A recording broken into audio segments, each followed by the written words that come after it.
老闆要提供僱主報稅表俾員工。Eric Sir 啊，我收到今年嘅個人報稅表，如果我委任你做稅務代表，我係咪可以遲啲交㗎？係啊，攞嚟睇下。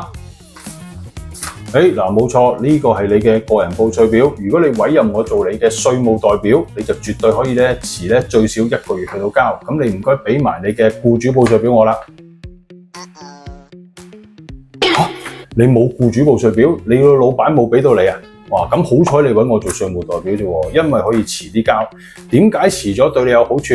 因為其實你要去揾翻你嘅老闆，叫佢補翻做翻呢個僱主報稅表俾你啊嘛。好多嘅老闆咧，因為太忙啦，所以可能就忽略咗呢一樣嘢。又或者公司係新開嘅話咧，係冇收到稅務局發出俾你嘅僱主報稅表喎。但係如果你係有招聘員工嘅話咧，有出到糧嘅話咧，咁你就要記住向稅務局主動攞翻呢一個僱主報稅表嚟到填報。喺過去嘅一個財政年度入邊，究竟呢一間公司俾咗幾多錢呢一個伙計？記住啊，老闆做好咗呢個僱主報稅表之後，要俾一個副本你嘅員工啊。